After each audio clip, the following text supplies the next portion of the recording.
Sejam muito bem-vindos para o nosso podcast Vozes do MS, comigo, Sargento Betânia, e tantas vozes do nosso Mato Grosso do Sul que passaram e irão passar por aqui pela nossa plataforma do Jornal Estado. E já aproveita, deixa o seu joinha aí, curte o nosso conteúdo, tenho certeza que você vai gostar, até porque nós preparamos com muito amor, com muito carinho e para que chegue ao seu coração e as informações, orientações e também aquelas discussões para que a gente possa promover uma reflexão em toda a nossa sociedade, desenvolver o espírito de participação. E comigo hoje aqui, a nossa voz que será ouvida pelo nosso Mato Grosso do Sul e por aqueles que acessarem a nossa plataforma, Josimara Pasqualini Risse, assistente social, mãe de autista. Hoje o nosso tema principal é esse.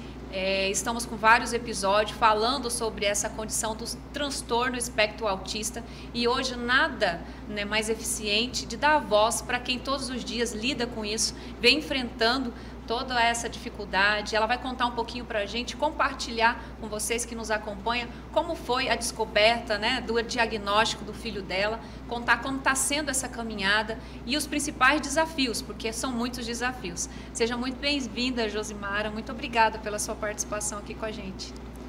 Olá, eu que agradeço essa oportunidade, é uma satisfação estar. A gente fala que tudo na vida a gente vai ou pelo amor ou pela dor, O que me trouxe ao autismo foi a dor do diagnóstico, até por mais que eu sou uma trabalhadora da área da saúde, eu não tinha muita convivência com isso. Mas quando comecei a observar o comportamento do meu filho e foi vindo os sinais e o diagnóstico, eu tive que hoje me capacitar para trabalhar, atender e deixar meu filho com a melhor forma de viver e socializar. Mas de pronto, assim, você observando algumas características que hoje, com seu conhecimento, eu acho que ao longo, depois do diagnóstico, acho que já te capacitou para isso, mas lá no início, quando não se tinha nada, assim, que você não tinha ainda feito o diagnóstico, teve auxílio de algum profissional, algum familiar, ou foi simplesmente pelo fato de você falar, não, eu estou notando, hoje o seu filho tem quantos? 12 anos. 12 anos. Com qual idade e quais sinais assim que no primeiro momento te chamou mais atenção e se teve auxílio de algum profissional ou de algum familiar que chegou para você e falou assim, olha, você já pensou que a sua criança ela pode estar com um transtorno de espectro autista ou não? Foi algo assim que você sentiu e procurou um profissional e ali foi fazendo toda a análise e chegou a esse diagnóstico? Então, o Vitor Hans, ele teve um diferencial que ele nasceu uma criança giga, uma criança muito acima do peso, 4,3 kg, e ele teve que ficar em observação por 48 horas. E nessa alta médica, chegando em casa, ele teve uma crise de choro, não parava de chorar, ofertando o peito, ofertando o leite complemento, ele não aceitou, e o choro, aquele choro de sufoco. Como eu trabalhava próximo ao posto do Aerorancho, eu levei ele para o posto porque eu vi que ele não estava bem. Chegou lá, ele estava numa crise de hipoglicemia, estava com 15 e deu uma parada dentro do posto de saúde. Aí ele foi socorrido pelos profissionais, entubado, acionada a equipe, ele foi para o Hospital Eucadre, onde o médico que fez o meu parto deu atendimento. Ele ficou 40 dias internado, convulsionou por mais de 50 horas, foi 2 dias. Eu achei que ele estava soluçando, entubado, o coraçãozinho. O médico falou, não, Mara, seu filho está convulsionando. Isso com quanto tempo mesmo? Com 2 dias de vida. 2 dias? 2 dias de vida. Minha gestação foi tudo normal, não tive alteração nenhuma, mas foi talvez por glicemia, uma suspeita de uma diabetes gestacional. Aí conseguimos um médico para controlar a convulsão. E aí foi fazendo o desmame do tubo, ele saiu do hospital com 1 mês e meio, mais ou menos, nunca mais voltou, graças a Deus. E a neuro falou, Mária, pode ser que vai dar alguma lesão, a questão das convulsões sempre traz alguma coisa, mas vamos monitorando. Monitorava, ele engatinhou, balbuciou, percebia assim, uns olhares meio vagos enquanto bebê, mas o grande susto foi numa viagem com 2 anos de idade, foi entrar no avião. A hora que a gente entrou no avião, com a turbulência, ele realmente teve uma crise que desencadeou de muito choro.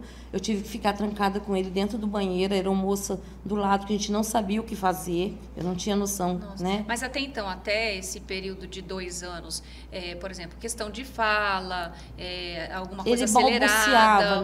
Ele balbuciava, não se pegava muita coisa, era uma criança que às vezes, eu tenho fotos, né, ele sorria, mas não era, a gente... nessa expectativa que era sequências da convulsão, né?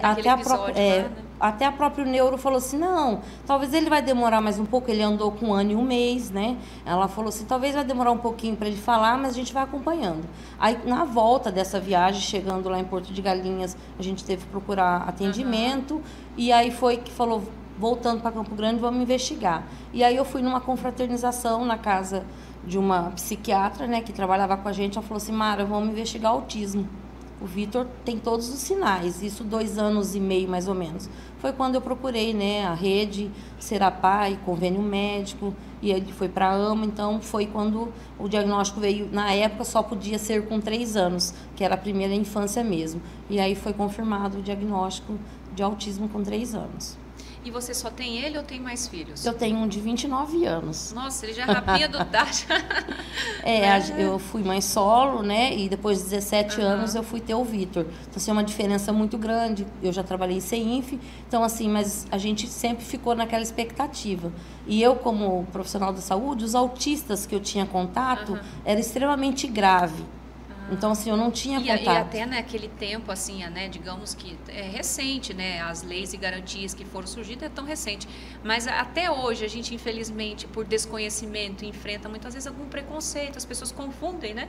Você imagina lá atrás, as pessoas, como que não era difícil, primeiro para você entender e procurar um profissional adequado. Imagine quando você é diagnosticado. Muitos, né, têm aquele receio, pensa que... E como o autismo é como se fosse uma deficiência, uma doença, e na verdade não é, né? Não, é um transtorno, né? A gente que milita, né, os ativistas do autismo, o autismo não é doença, porque ele não transmite e ele não é uma deficiência. Ele se enquadra para fins de leis, né? E eu falo assim, o Vitor, o Marco, o diagnóstico dele também veio em 2013, né? Que foi em 2014 que a gente teve a lei Berenice Piana. Então, assim, o Vitor chegou já com a lei. Então, o diagnóstico dele veio justamente na época que a gente começou a ter os direitos. Então, assim, eu já entrei com tudo nessa empreitada, né? Que a gente começou a estudar, a conhecer as mães. Aí eu vi que eu não era sozinha. Porque, assim, na minha família não tinha outro autista, eu não tinha nenhum vizinho autista, não tinha nenhum amigo autista. E, de repente, hoje, acho que 70% do mundo que eu convivo é autista, né? Então, assim... Estamos em todos os lugares, né? Nós temos hoje diagnósticos de pais tardios, nós temos diagnósticos de profissionais. Eu, às vezes, quando eu vou para uma reunião, palestra, acabam os eventos, as pessoas vêm conversar, porque a angústia, olha, eu percebo isso, para onde eu vou, como eu faço, eu tenho essa dificuldade. O que a senhora falou aí, eu vejo isso com a minha irmã, mas será que é, será que não é? Então, assim, sempre procurar um profissional, né, para poder investigar. Nem tudo mas é preciso investigar. Somente com diagnóstico, profissionais habilitados que a gente vai concluir isso. Concluir, né? E muitas vezes a gente conversa também com muitos pais, o que eles dizem, né? Eles falam assim, foi a partir do momento que eu fui investigar também sobre o meu filho, ou talvez, né, quando eu vou passar por algum tipo de treinamento. Hoje, graças a Deus, a gente está tendo várias palestras, ações, grupos, ONGs, né? Eu recebi aqui também o Alexandre, que é do Guardião Azul. Nós temos também o grupo lá, o projeto Instituto Cerejeira e tantos outros. Eu acho que quando essa discussão começa a vir com maior frequência na sociedade, as pessoas começam a entender um pouco mais, e muitos pais falam assim, nossa, eu também me identifico com todas essas características que eu vejo hoje no meu filho, né, ao longo da minha caminhada, e muitos até depois procuram um profissional e são diagnosticado, né, com esse transtorno de espectro autista. Você vem notando algo nesse sentido, ou só eu que estou percebendo? Não, é isso, é exatamente isso. Hoje a gente tem, né, a identificação do cordão do girassol, né, uma lei nova no estado, né, uma lei que a gente já tinha a nível federal também, e agora a gente tem no estado, que é justamente as pessoas que usam girassol, o cordão do girassol, para identificar que essa pessoa tem uma deficiência oculta. né? Que seria o quê? É um comportamento diferenciado que às vezes vai precisar de apoio ou não, né? Assim, toda vez que eu falo em deficiência, eu lembro muito da Mirella. A Mirella fala assim, eu me sinto agredida quando alguém não me dá o acesso e me pega no colo. É tocar no meu corpo. Eu preciso saber se eu quero ser tocada. Então, às vezes, a pessoa, no intuito de ajudar, você pega um cadeirante e vai pegar no colo. Isso é uma agressão para ele. Você sempre tem que perguntar para uma mãe, para um pai, para um acompanhante, né, que nem o meu filho. Eu sei as formas de contê-lo quando ele se desregula no ambiente que ele não está satisfeito. Se, de repente, uma pessoa não conhece ou eu não estou identificada, ele pode ser agredido. Meu filho não é uma pessoa agressiva, mas se ele se sentir ameaçado, ele vai reagir. Então, assim, na escola, por isso a educação inclusiva, ela é de extrema importância. Na escola, a professora às vezes fala assim, Mara, quando o Vitor não vem na escola, eu sinto muita tristeza, porque os alunos gritam, correm, empurram. Quando o Vitor vem, em respeito ao Vitor, a sala se mantém. Então, sim, o Vitor não pode faltar à escola. Então, assim, a necessidade, quer dizer, o respeito que eles têm pelo Vitor. Tem o respeito pelo professor, mas o professor tem que chamar atenção. Quando o Vitor está na sala, eles já têm um comportamento, porque eles não querem ver, se ele desregular, ele vai ficar agressivo, ele se morde, ele vai empurrar as coisas, e eles já perceberam que eles podem contribuir. E com certeza, quando eles veem esses comportamentos com algum amigo, essas crianças já devem estar alertando. Será que ele não é autista? Eu tenho um coleguinha assim na escola. Então, a gente acredita, né, muito que nessa militância, que a convivência com o autismo, com a educação inclusiva, o diagnóstico precoce, vai ser bom para todos, que a sociedade está nascendo muito, né? Ela passa a conhecer realmente o que é, né, o transtorno de espectro autista, quebra, né, aquele paradigma ou aquele preconceito que tinha, né, até... infelizmente, são pouquíssimas, mas ainda existe, né, aquele preconceito pensando, não, é uma pessoa que tem algum tipo de transtorno, algo mental, não vou ficar muito perto. E não, na verdade, é uma pessoa que talvez tenha em alguma área alguma limitação, mas em compensação em outra ele é extremamente, assim, um QI muito mais desenvolvido do que num padrão normal, né?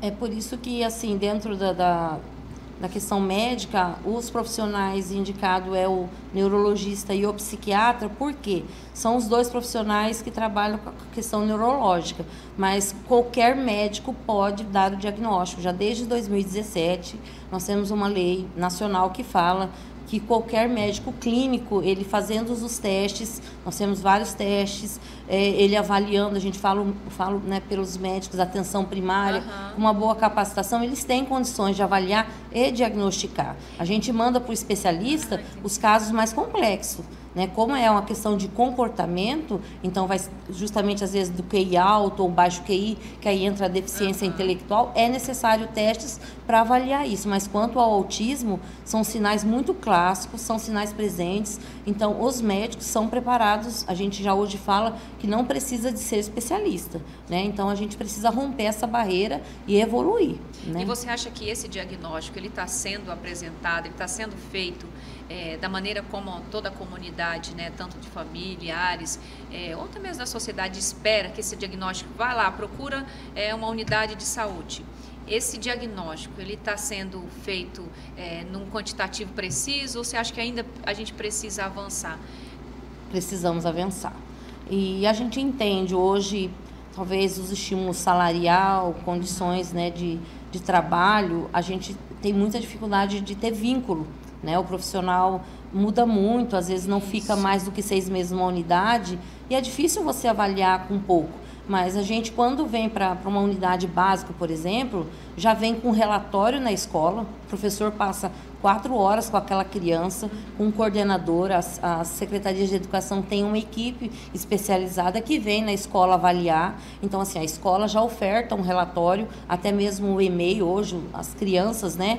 A escola já manda, então já vem para a unidade de saúde já com direcionamento de comportamento. Aí a unidade caberia fazer alguns testes, que hoje a gente tem vários testes de questionário sobre a questão do nascimento, da evolução, que esse já seria o segundo momento para avaliar. E aí o profissional ficaria uns 2 meses avaliando, uma vez por semana, fazendo visita no domicílio. Ele teria condições, baseado nas capacitações, né, que são ofertadas pelos serviços, né, para que ele possa dar esse diagnóstico. E isso atrasa, porque quando ele vai para uma fila de neuro ou para uma fila de psiquiatra, já vai ficar em torno de 1 ano a 2 anos, mais tardar. Esse é um problema maior nosso hoje, né? É a perda muito grande, porque a intervenção tem que ser precoce. Poderia já ser realizado bem antes. Né? E esse desenvolvimento, na verdade, esse estímulo, ele precisa ser permanente, né? Tem.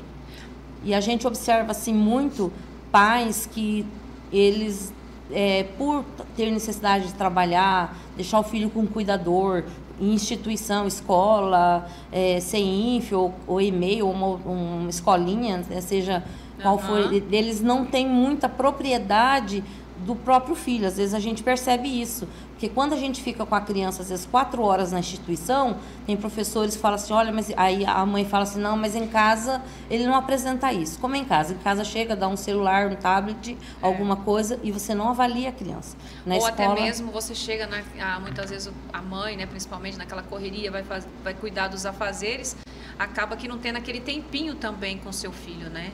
E isso foi o que você está colocando aí. E isso também faz com que a gente perca essa intimidade, perca, né, de estar próximo e também de estar ali observando, monitorando. E aproveitando, antes de você falar, eu quero só aproveitar isso, puxar um gancho e falar da lei, né, que hoje já existe na verdade hoje não, ela é de 1990.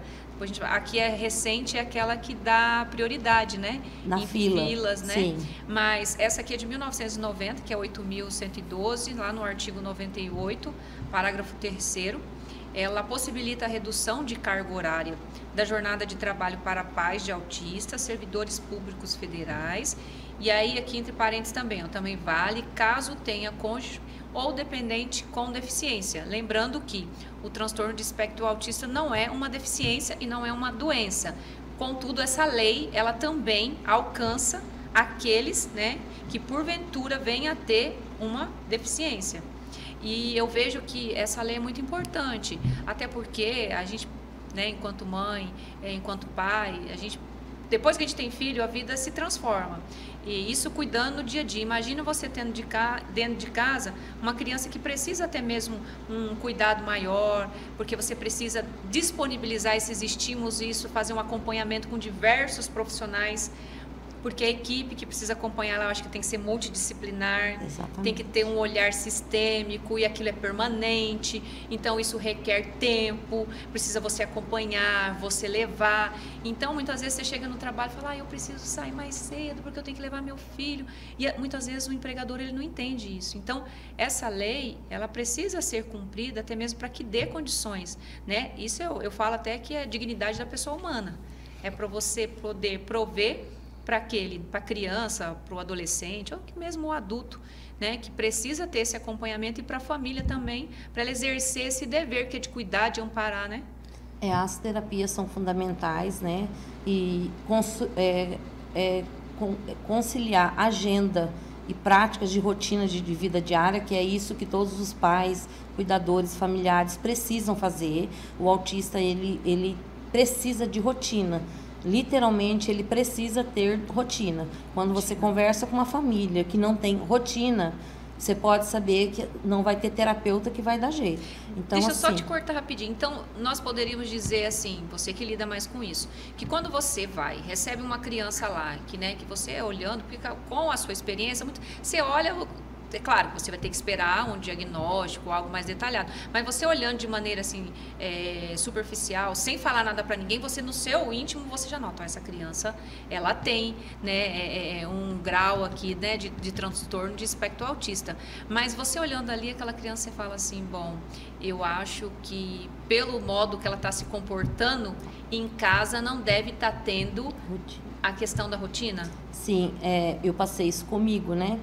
Hoje, quando aconteceu que a psiquiatra, né, posso citar o nome dela, que é a doutora Gislaine do DIB, trabalhávamos no CAPES, ela falou assim, Mara, você vai se tratar, depois vamos ver o Vitor, porque eu estava totalmente descompensada. Ela falou assim, o Vitor não está fazendo nada e você está morrendo de medo que ele mexa nas minhas coisas. Então, assim, aquele medo, por exemplo, dele chegar no seu óculos, da curiosidade, você não quiser que ele toque no seu óculos. Aquela super proteção. Isso, aí ela falou, vamos com calma e vamos, né, vamos trabalhar primeiro você. E foi isso que aconteceu, né?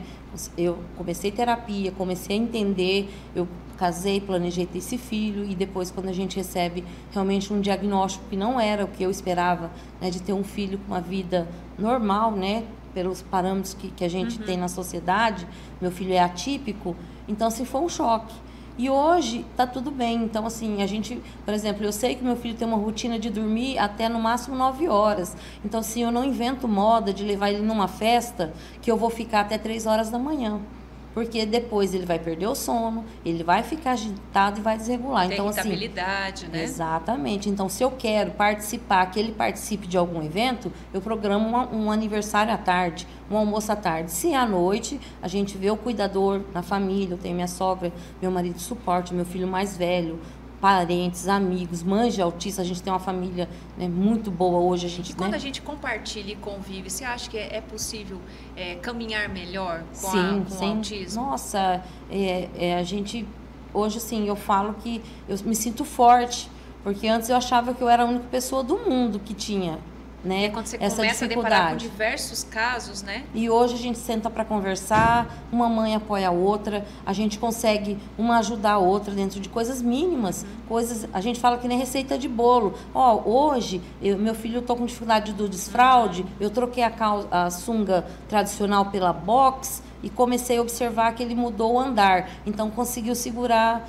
as fezes, consegui fazer, então a gente, coisas mínimas que, por mais que a gente tenha profissionais qualificados, é realidade que a gente passa, né? Então a gente começa a trocar essa vivência e às vezes uma conversa que a gente tem nos grupos, né? Temos muitos grupos de WhatsApp. Sim. Eu acho que eu tenho mais de 3.000 famílias em Campo Grande, então assim, e tenho famílias com 2, 3 autistas, temos casos, fora pai e mãe autistas, que temos isso também, né? Famílias que são genitores, avós. Então a gente começa a observar que a gente tem uma movimentação diferente. E aí a gente consegue se interagir. E a gente precisa que a sociedade entenda isso, né? Que conheça. Aí o que mais dói pra gente é quando, por exemplo, vê seu filho cabelo cortado, barba feita, unha cortada, pele bonita, fala, nossa, nem parece que é autista. Não tem estereótipo da pessoa autista. Eu né? acho que a sociedade, ela acostumou, né, a ter alguma, por exemplo, que nem a síndrome de Down, né? Eu acho que eles acabam se baseando muito nisso. E aí acaba que colocando no mesmo viés aí tantos outros transtornos, que no caso que a gente está falando hoje do autista, né? Mas uma coisa que você falou aí, eu acho que eu começo a pensar aqui, que eu vejo? A partir do momento também que mães começam a ver o que está acontecendo naquela família, coisa que talvez ela fala, puxa, está acontecendo isso também comigo. Como que você agiu?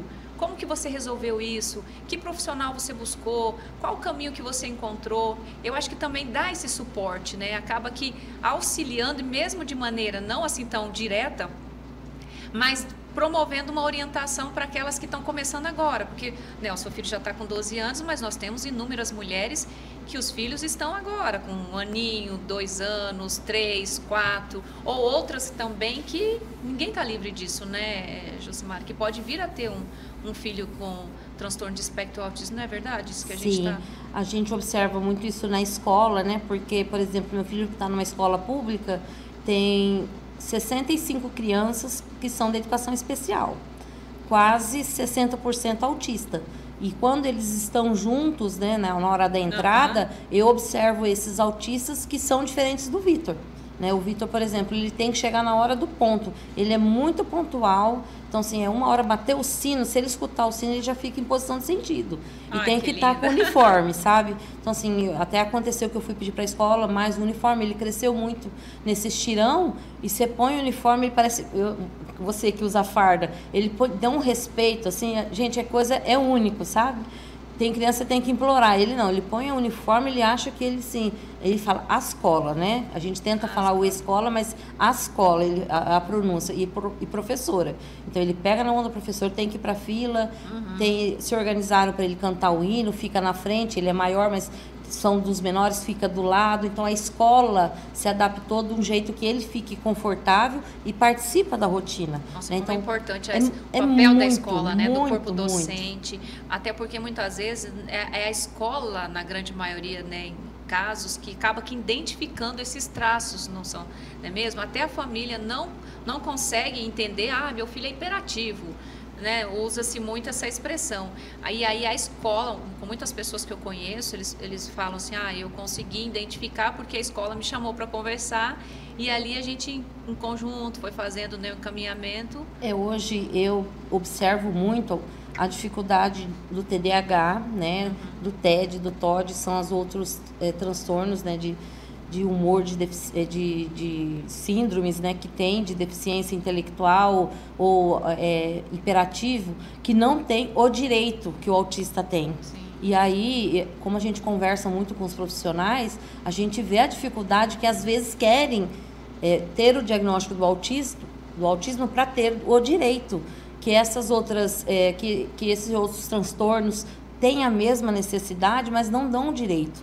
E isso, às vezes, eu percebo que eu tenho crianças com TDAH que dão muito mais trabalho pela dificuldade, que precisaria de ter também um profissional de apoio e não tem o direito. Então, assim, a escola manda para a saúde avalia e vê que não é o autismo, então eles não vão dar um laudo de uma coisa que não é. E a família naquele desespero. E a família, e assim, é comportamental. Né? E a gente vê a dificuldade tanto deles de interagir, como também do pensamento acelerado, do comportamento, porque eles também têm a impaciência, não permanecem num local, né? O pensamento acelerado, aí eles querem ir além, né? Tá fazendo tal atividade, já querem ver o final. Né, tá começando a ler um livro. Dificulta, né, ali aprender as outras crianças também a se concentrarem. E aí às vezes o profissional de apoio é do autista ou de uma outra criança com deficiência e também tem que dar o suporte. Então, assim, eu ouço muito isso da educação, mas a gente tinha que ter. Então, a gente precisa fazer com que os pais dessas crianças também se organizem, se mobilizem, porque é isso que nós fazemos, as famílias de autista, né? Hoje a gente sabe, a gente conseguiu enquadrar com os direitos das pessoas com deficiência. Nós temos muita coisa além para o autista, porque foi graças por luta das né? famílias, né? A luta de vocês. E aí o poder público de ver, porque a gente incomoda, né? Eu posso falar hoje pela ONG no qual eu participo, que é o Prodeteia, são pais e profissionais. Como que é o nome da ONG? Prodeteia, né? Prodeteia. Pais e profissionais em defesa dos direitos do autista. Então, assim, a gente tem várias ações, enfrentamento com o Estado, com o governo. Vamos ter agora o primeiro centro do autista junto ao EMES, né, que vai ser um centro estadual. Conseguimos agora acompanhar as faculdades de implantação de serviço social, terapia ocupacional e fonoaudiologia públicas, que são faculdades que são profissionais que não tinha, né, da escola pública, né, faculdade pública, e os profissionais estão ficando escassos e são extremamente importantes para fechar a equipe multi. Então, a gente foi uma mobilização junto com as categorias dessas profissões, mas junto com os pais também pressionando a necessidade, e a gente vai caminhando junto, né? Porque a equipe multidisciplinar é isso, ela fechar, fazer um projeto terapêutico singular, é estudar aquela família, aquele caso e planejar a vida deles. Então, assim, Mara, como é que você dá tempo de fazer tudo? Eu tenho tudo cronometrado, né? Eu tenho que trabalhar... Ainda bem que diz que mulher tem várias caixinhas, né? Quantas caixinhas você tem, Mara? Eu tenho bastante caixinhas e algumas de Pandora, que quando abre, né, a gente não está preparada, mas a gente consegue, né? Então, assim, a gente faz muita amizade, tem pessoas também que a gente acaba criando desafetos, né, em função de idealização, mas a gente está aí para isso, né? É que muitas vezes, né, as pessoas, né, não aceitam aquilo que precisa ser dito, né? E é um direito, né? Então, é que fica até mesmo como um fortalecimento. Se é um direito, a gente tem que buscar para que seja assistido, né? E as pessoas acabam que não gostando muitas vezes, a gente acaba incomodando, né? E vocês estão de parabéns, né? Eu quero parabenizar você que está nessa luta, que não é uma luta fácil, e tantas outras mulheres, né, que vêm enfrentando isso, outros homens também, porque a família como um todo, né? E graças a Deus aquela mulher que consegue ter ao seu lado ali um esposo, né? Um esteio, um homem para ajudar, mas tantas outras que não tem, né? Ela tem que enfrentar isso sozinha. Muitas vezes é o primeiro filho, ela não tem noção nenhuma, não tem experiência, não tem um respaldo de família ali mesmo, e muitas vezes vai procurar o poder público, a parte de saúde pública, e acaba que não encontrando um direito que deveria assistir, chegar até essa família, né? Então, a nossa conversa aqui hoje, eu quero que sirva também até mesmo levar essa orientação, essa conscientização, e para que outras mulheres como você, né, muitas vezes a gente também precisa levantar, sair da nossa zona de conforto. Muitas vezes a gente fala com algumas pessoas, elas falam, eu já tenho problema demais, eu já enfrento tanta dificuldade, eu acho que eu não posso contribuir. Não, chama outra pessoa. Eu acho que não, eu acho que se a gente não se permitir e não se colocar à disposição, como que a gente vai ver mudanças? A gente tem que parar muitas vezes de terceirizar, só exigir, né, esperar do outro aquilo que pode ser nosso. Então, o nosso papel aqui também, enquanto, né, o nosso podcast, é também despertar esse sentimento nas pessoas, sabe, Josimara? Eu noto muito isso, eu ando muitas vezes na comunidade, e as pessoas acabam que reclamando muitas vezes de determinadas situações, mas daí você pergunta para ela, tá, mas o que você já fez para você pelo menos ser ouvida? A pessoa não sabe. Vai para as redes sociais, né? Eu concordo com você, Betânia, é uma das coisas que a gente vê, porque assim, hoje a gente tem N canais de ouvidoria. Por exemplo, a nossa ONG é uma ONG formalizada, sem CNPJ, estamos ocupando espaços em conselhos representativos, como o Conselho Municipal de Saúde, temos vínculos né, de ser ouvida pelo poder público. Hoje as várias instituições conversam com a gente, a própria CACEMS, que agora criou um espaço, né, para os associados, que é específico para o autismo, pediu a nossa ajuda, pediu para a gente, ou nos ouviu enquanto pais, o que poderia acontecer para melhorar. Então é isso que a gente quer fazer, porque se vai fazer para nós, tem que contar conosco. Não colocar aqui e falar assim, olha, é isso aqui que eu fiz para vocês. Não, a gente quer construir junto, né? Até porque quando você vai comprar um sapato pro seu filho, você tem que saber o número. Se alguém escolher por nós, esse sapato pode ficar grande, pode ficar apertado. Exatamente. Né? Então, a importância da mobilização e da participação social das pessoas, isso também exercer a nossa cidadania. E nós, enquanto cidadão, é importante que a gente exerça essa cidadania, se propondo a participar e, ao mesmo tempo, cobrando do poder público para que, né, esses ambientes de discussões, esses espaços, porque você falou uma coisa importante, tem que ocupar espaço. Se nós, né, seja a comunidade, né, das famílias com transtorno de espectro autista, não, ou até mesmo de um outro tipo de transtorno, ou até mesmo algum tipo de deficiência, se não ocupar esse espaço, alguém vai chegar ali talvez com um outro tema, uma outra situação, e você não vai ser contemplado. Então, é preciso se mobilizar, se organizar e ocupar os espaços. É conselho de segurança, é conselho de saúde, é presidente de bairro, de associação de moradores. Isso, não, eu não vou me envolver nisso daí, não, isso dá muito trabalho. Minha amiga, tudo vai dar trabalho. Só que se a gente não se propor a fazer, ficar esperando muitas vezes pelo outro, foi o que você falou. Eles vão comprar ou vão trazer coisas que não venham ao encontro daquilo que realmente eu preciso, né? Que nem a gente vê muitas vezes aí, faz o asfalto, mas não fez a rede de esgoto. Aí vem lá e quebra tudo de novo. Faz o asfalto, não tem escoação de água. Coloca um poste, aí não coloca, né, o tamanho lá, a fiação, passa o caminhão, sai carregando tudo na primeira semana. Então, assim, são exemplos que em qualquer situação da nossa vida, né, se você não se propor e não vier a participar, infelizmente, acaba que, mesmo assim, não é fácil. Imagine se não participar, né, Josimar? Então, parabéns para você pela caminhada, né? Eu só queria deixar uma fala que eu sempre gosto muito de falar. Quando a gente fala assim, direito, o direito é para todos, só que a gente tem uma palavra que usa-se chamada benefício. Benefício não é para todos, né? E não é privilégio, benefício não é privilégio. Então, às vezes a gente fala assim, como é que eu faço? O autista tem direito ao LOAS? Sim, o autista tem direito ao LOAS, mas o LOAS ele é um benefício. Né? O benefício ele exige algumas coisas, principalmente o critério de renda. Então, não é todo autista que vai ter o direito ao LOAS, porque vai depender da renda familiar. tem uma condições de entrar na justiça e tal, e a família tem que sujeitar, que nem eu falo, eu acompanho alguns casos, que o juiz exige que você leva a conta do mercado. Por exemplo, se o sabonete, tem um sabonete, uma marca popular que custa R$2, e você comprou um de uma marca de R$4, ele questiona, por que a senhora não comprou do mais barato?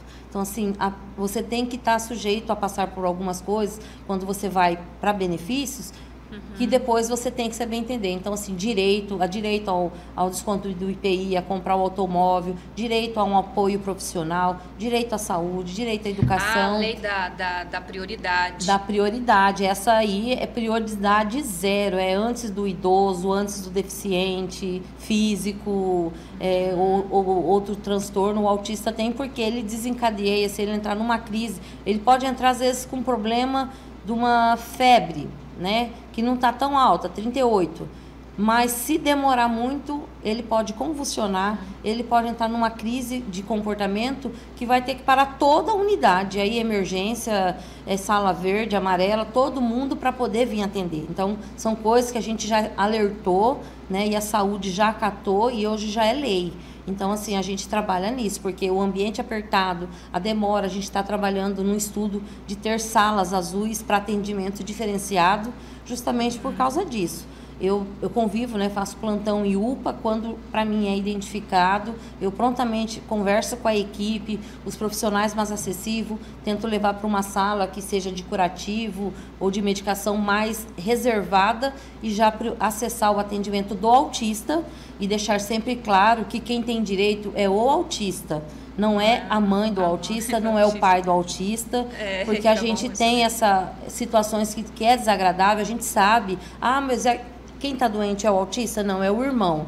Então, assim, o direito é dele. Então, mas ele está junto. Nesse momento, não é ele que veio buscar atendimento. E a gente tem que trabalhar nisso, né, na comunicação, porque a gente tem que fazer o que é certo. Então, tem que ver um vizinho, um amigo, para ficar com esse autista em casa ou no ambiente dele, para trazer a pessoa doente para passar pela vez dele. Né? Então, isso a gente, às vezes, vocês não estão garantindo o direito é dele. E isso aí pode vir até mesmo para que as pessoas comecem a questionar, né? Então, fazer isso de maneira equilibrada e justa, até mesmo para que não surja, né, comentários que, na verdade, só denigrir um direito tão bonito, né?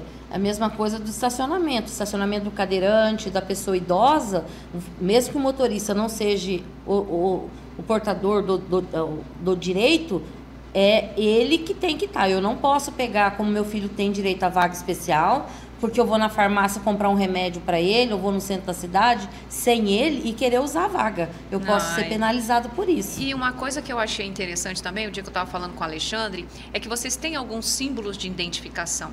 Hoje já existem adesivos, ele me mostrou um crachazinho bem interessante, que daí tem uma correntinha, né, com símbolo, aí eu não me lembro, acho que é azul a cor, porque tem a do girassol, né, que ele estava me explicando, e tem essa do crachazinho, que dali tá dizendo o nome, qual tipo de, sumiu a palavra, que ele não tipo, é sensível a som, a barulho, não, ou a lugares com muita movimentação, enfim, ali tá todo descrito, né?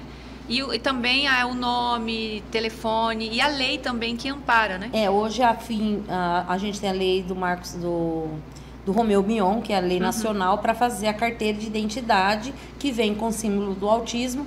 Com ela você tem a garantia de todos os seus direitos de acesso à fila preferencial, né? Mas a identidade, se for a primeira vez, você não vai pagar. Se você já é um autista, como é o meu caso, né? Meu filho já tem a carteira de identidade para tirar agora a segunda via, R$180. É bem salgadinho. Assim, ele conseguiu, que é o que eu lutei, para que ele escrevesse o nome dele, para que a gente tirasse agora a carteira com ele escrevendo o nome dele. Então, eu estou dando tempo. Aí a prefeitura oferece, através da SAS, a carteirinha da pessoa com deficiência.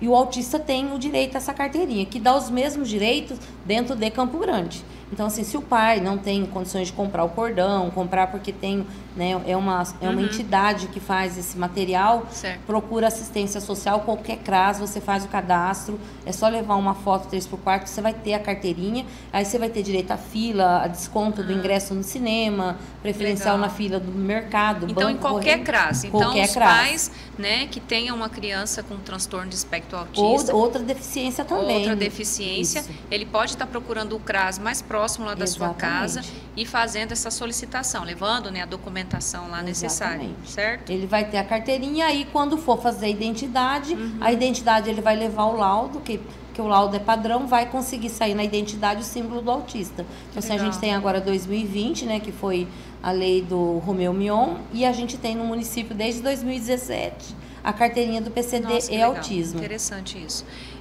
Que eu ia te perguntar também, para a gente conversar. Você me relatou, a gente conversando de maneira informal, que você abriu mão, né, da questão da redução da carga horária do teu trabalho, em detrimento por conta, para poder muitas vezes, né, ajudar em casa, né? É exatamente isso. Aí acaba que você deixou o quê? O maridão auxiliando.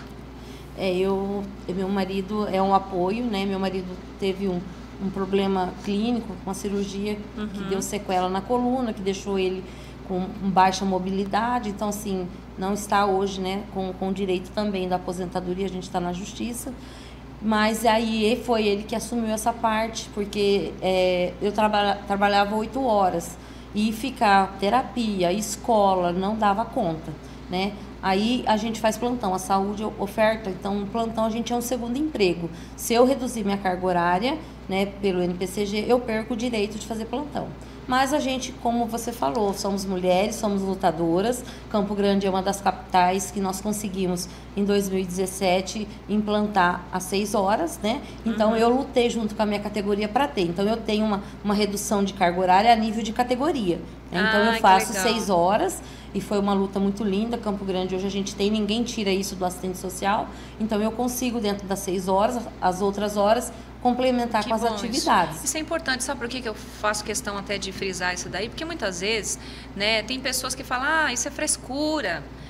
É as pessoas que querem negligenciar o trabalho, mas gente, só quem tem dentro de casa, né, toda essa dificuldade que precisa levar o seu filho, né, como eu disse, como a gente está colocando aqui, são diversos profissionais, terapias, né, muitas vezes por dia são em 2, 3 profissionais que essa criança ou esse adolescente precisa ser submetido. Então, você precisa ter uma flexibilidade e graças a Deus você, no seu caso, ainda tem o seu esposo te auxiliando, e tem famílias que não, tem famílias que somente a mãe, ou somente o pai, ou não tem a presença dos pais, são o avô ou a avó, né, que tem que estar lá fazendo às vezes. Então, as terapias nem sempre é no mesmo lugar, não. Porque às vezes a gente vai fazer o ABA numa clínica, fono em outra, TO em outra, natação, ecoterapia, depende do recurso que usa, né? Academia. O meu filho, ele tem muita aptidão para esporte, ele tem uma saúde muito boa, o que faz motivar ele é movimento, então ele faz natação, ele faz atletismo, tudo que em movimento ele capta melhor.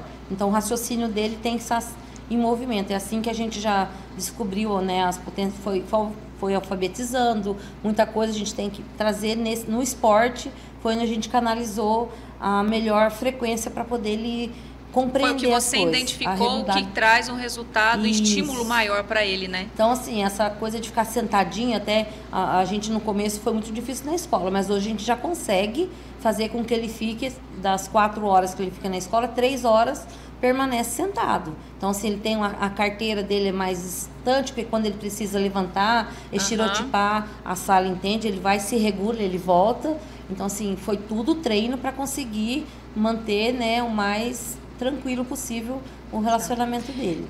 Josimar, deixa eu te perguntar uma coisa. E hoje, por exemplo, né, quem está nos acompanhando, digamos que uma família, que ela tem uma criança, que ela tem aquela desconfiança, né, com tudo que a gente falou, talvez que ela leu, ou que alguém levou alguma informação, ela fala assim, eu acho que o meu filho, né, esse comportamento, assim, para essa idade, para essa faixa etária, eu estou achando que não é algo normal, ou está fugindo dessa normalidade.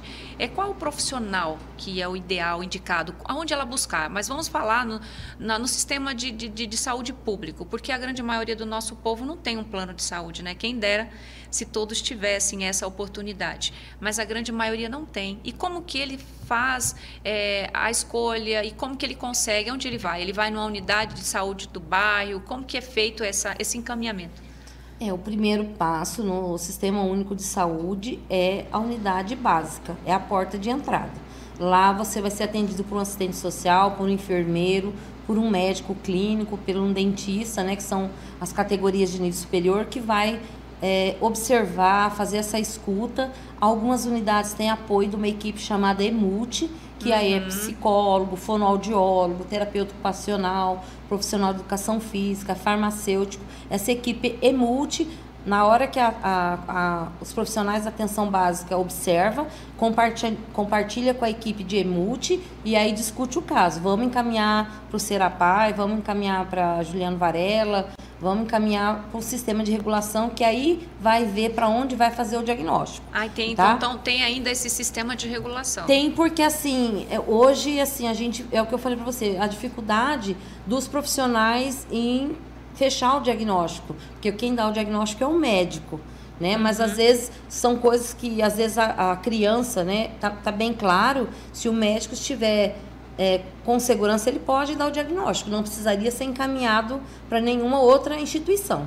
A gente tem, por exemplo, o Serapai, que tem uma equipe multimaior e demora uma fila, às vezes, 6 meses. Nossa. Né? E depois, às vezes, dá o diagnóstico, mas não tem vaga para terapia. Era isso que eu ia te perguntar, porque assim, entre você ir lá, chegar, ter o primeiro contato, né, ser assistido por um profissional, digamos que lá o médico, aí depois fazer um direcionamento seria para uma dessas redes, né? Isso. Demora-se um tempo, muitas vezes, bem substancial, né? Em torno de um ano. Em torno de um ano. Meu Deus do céu. Porque aí vai pro fono, aí o fono vai aplicar os testes, aí depois vai pro TO, nutricionista, psicólogo, né? Vai avaliando, né? E se são sintomas clássicos e um profissional médico que tem capacidade, principalmente um médico da saúde da família, que são pessoas que conhecem, né, a convivência, ele já vai ter acompanhado o parto, ele teria condições, sim, de fazer o diagnóstico. Você saberia me dizer, eu não sei, eu estou te perguntando porque eu não sei, mas se você não souber, não fique constrangido de dizer que não saiba. Você saberia me dizer se no município ou até mesmo no estado a gente tem algum canal em que eles façam e tenham uma avaliação estatística de quantas crianças foram atendidos, digamos que nesse ano X, ou semestral ou anual, e quantos ainda aguardam por esse atendimento, para esse encaminhamento para a rede, que nem diz, primeiro uma coisa é você chegar na primeira pisada lá na unidade de saúde, mas para os próximos passos está demandando muito tempo. Tem esses dados, existe essa divulgação ou não?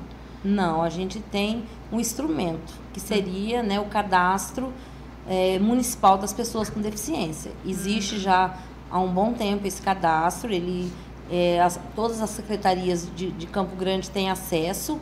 Hoje ele está bem evidenciado na educação e na assistência social, e também na EMA e na GETRAN, porque a GETRAN, quando você vai fazer o cartão da pessoa com autista, eles puxam pelo cadastro. A educação, quando você vai matricular uma criança na educação, ela faz o cadastro. E as SAS são as carteirinhas. Ela também tem um cadastro e os benefícios, que seria o Bolsa Família, o auxílio emergencial, qualquer tipo de benefício. A saúde a gente não usa com mais frequência, mas nós temos o acesso também a esse instrumental. Está tendo alguns termos, né, de orientação, né, de conduta.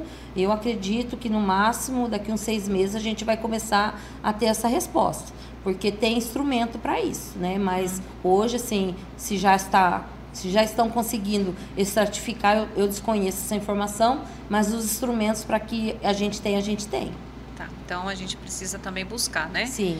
Mas digamos assim, se a gente acessar lá, entrar no site hoje do município, né, da prefeitura, a gente consegue ter dados ali, tipo como se fosse um portal da transparência, falando da quantidade que foi atendido. Eu tenho as minhas meu receio com essa questão de regulação de vagas. Eu falo isso para você não só no caso agora, fugindo um pouquinho do autista, mas no diversos segmentos das problemáticas de saúde. A gente vê hoje um número muito abrangente de pessoas que estão aguardando essa regulação de vagas e, infelizmente, até essa vaga chegar, não vai assistir essa pessoa porque já não adianta mais, né? Infelizmente, é o que a gente nota. E o tempo de espera nessas unidades de saúde, ela tá assim no número muito alto. Por isso que eu te fiz essa pergunta. Até mesmo, como eu disse, que o nosso podcast também tem um caráter, né, até mesmo de promover essa reflexão na sociedade. Eu acho que é o momento também da gente começar a ter esse olhar, né, para buscar essas ferramentas, né, para que de fato essas políticas públicas elas possam chegar com um pouquinho mais de efetividade e celeridade. A gente hoje mesmo, o diagnóstico vem, porque senão a gente não conseguiria, conforme assim, um dos estraves maior que a gente tem é na educação, porque é a briga de ter o profissional de apoio, que é o AP, ou a EI, que é um auxiliar, né, para perceber qual é o grau de suporte que essa criança precisa, para saber que tipo de profissional vai ter para dar o suporte. Então, assim, hoje, se eu não me engano, são 3.600 crianças autistas ou com deficiência com suporte na CEMED. Então, a gente imagina o quanto mais não sem diagnóstico. Sem diagnóstico. Né? Ou que estão aguardando. Isso, e aí vem, que possa ter. Isso que acontece. A escola manda cartinha pro posto, eu atendo, né, uma comunidade, aí a escola manda, Mara, vem que pé que tá, a gente manda e-mail, vê, aí acontece que às vezes as entidades falta o profissional, fez uma avaliação, mas chegou na hora de avaliar o fono pediu demissão, foi para outra instituição. Aí até chegar um fono, aquela criança continua ali em stand-by esperando. Ou você imagine, para uma criança, né, autista, ela tá acostumada com aquela rotina, com aquele profissional, e aí de repente no meio ali do desenvolvimento dela, perde esse profissional. Isso também causa um desgaste, né? Então, a gente teve isso, tivemos vários relatos que teve a necessidade, que a gente não tem concurso público, né? São contratos, os contratos vieram, a gente teve muita criança que entrou em crise. Nossa. Quando trocou os profissionais. A gente está alinhando agora a CEMED, inclusive, somos vários pais, a gente faz parte junto com um grupo de estudo que está avaliando o certame para o concurso para a educação especial, porque a gente está trazendo para a educação e elas precisou nos ouvir. Né? Não, até porque o corpo docente, a comunidade escolar, ela precisa estar preparada, né, ter todo o suporte também para ela poder intervir e ajudar, né? A questão do vínculo é fundamental. É fundamental. É fundamental. Não só para autista, mas para tantas outras deficiências, né? Eu sou formada em letras e eu fiz estágio em escola pública e ali, quando eu fiz estágio, eu vi a necessidade, né, de ter ali profissionais para fortalecer o trabalho, muitas vezes, do professor aí em sala de aula, porque ele sozinho, com uma sala de 30, 40 alunos, que suporte que ele ia dar para uma criança especial? Eu estive num lugar em que tinha uma criança que ela tinha uma deficiência na fala, ela tinha uma deficiência neurológica muito visível, ela ficava numa cadeira de roda, não tinha, né, um professor auxiliar, ela balbuciava a todo momento, emitia sons, ela não acompanhava a aula, enfim, era um mundo de faz de conta, Josimar. Ela não tinha inclusão naquilo ali. Por quê? Porque ela não aprendia nada e ela acabava também que impedindo que os demais participassem, porque ela ficava... Precisava de cuidados especiais. Né? Especial então, essa também. falta, essa inclusão, eu, no meu entendimento, eu penso, ao invés de ajudar, ela acaba aqui prejudicando. Porque ela prejudica não somente para a criança ou para aquele adolescente que precisa desse acolhimento, dessa atenção multidisciplinar. Ela também prejudica os demais que estão ali, que também têm o direito desse de aprender. Profissional de apoio, né? O profissional de apoio, ele não é o professor da criança ou do estudante. Ele é o profissional que vai pegar o conteúdo didático, transformar de uma forma que essa pessoa com deficiência ou autista ela entenda e mediar com um contexto da inclusão. Então, assim, a gente não é um babá, não é um cuidador. Por isso que é um profissional, né? E a gente tem excelentes profissionais que são alfabetizadores de pessoas com deficiência neurológica. Sim, né? Eu conheci várias APs profissionais que... A parte de locomoção... De conseguir fazer, alfabetizar, né? Da pessoa não falar, mas conseguir escrever. né, de conseguir. Hoje a gente tem tecnologia para isso, né? Tem que ser investido nas opções. A gente perde um pouco esse modelo estrutural, organizacional, de carteirinha atrás da outra. A gente tem que trabalhar sistema de roda, ambiente aberto, mudanças necessárias para que façam entender, né? Então, tudo tem que ser evoluído, né? O mundo está evoluindo. Se a gente não contribuir com esses novos comportamentos e a sociedade entender que, né, às vezes a pessoa fala, mas está lá na casa dela, né? Daqui a pouco vai estar 3 na sua casa. E você fala, nossa, um dia eu vi e não ajudei achando que eu não ia precisar. Hoje essa pessoa vem pedir ajuda. Nunca pensei que na minha vida... E assim, principalmente nós, né? Ninguém tá livre de vir a ter dentro do nosso seio familiar, ou uma pessoa, seja ela com qualquer tipo de deficiência, qualquer um de nós, hoje a gente está ali, pode acontecer um acidente, vir fraturar alguma coisa, se envolver e ter algum tipo de paralisia, ou até mesmo quem, né, for vir a ter um filho. Então, enfim, eu acho que viver em sociedade é a gente ter esse olhar mesmo de compartilhar, de cuidar, de empatia, né? A gente vive num mundo tão turbulento, as pessoas muitas vezes acabam esquecendo do outro, né? Se colocar no lugar do outro.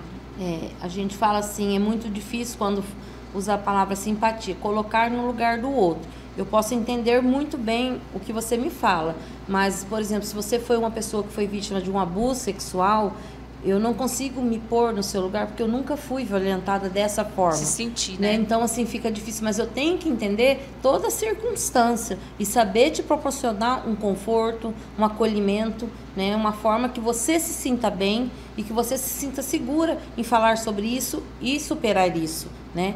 Mas, às vezes, a gente fala assim, colocar-se no lugar do outro é muito difícil, né? Por essas situações. Mas a gente precisa ser simpático, sim.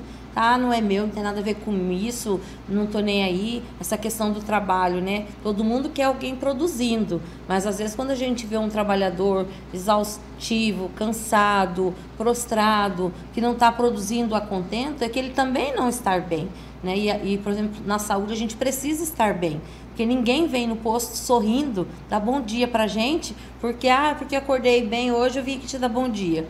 Sempre é porque está sem remédio, está precisando de alguma coisa, está faltando medicamento, às vezes é um cuidador.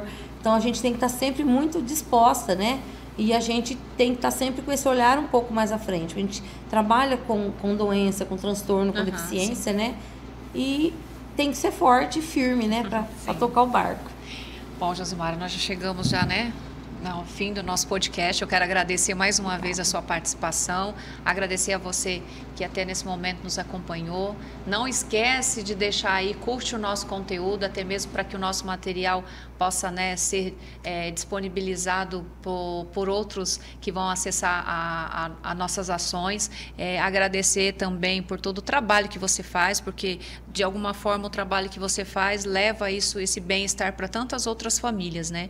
Esse doar também um pouquinho, eu sei que o seu dia é corrido, e tantas outras mães e tantas outras famílias que deixam um pouquinho, muitas vezes, né, dos afazeres de casa, muitas vezes deixa do conforto do lar para vir a colocar-se à disposição para ajudar tantas outras famílias, para ser essa referência. Então, muito obrigada. Não sei se você quer deixar alguma fala final. Queria agradecer a todos, né, e colocar a ONG à disposição, Prodeteia, né? A gente tem Instagram, a gente tem o Facebook, o WhatsApp, também temos vários grupos. Se alguma família se sentir vontade de falar, querer conhecer, quiser saber sobre isso, palestra, nas empresas, a gente tem pedido muitas empresas para falar com os trabalhadores, como abordar, como tocar, como chegar próximo, né, como conduzir. A gente está aí para isso, né, para contribuir com a sociedade. Você tem lá, então, como que é o endereço do Instagram ou Facebook? Prodeteia. Prodeteia. É Prodeteia. @Prodeteia. Vocês vão achar a gente por lá. Então tá, gente. Então, me despeço de todos vocês. Obrigado por ter acompanhado o nosso trabalho. Que Deus nos abençoe. Até mais.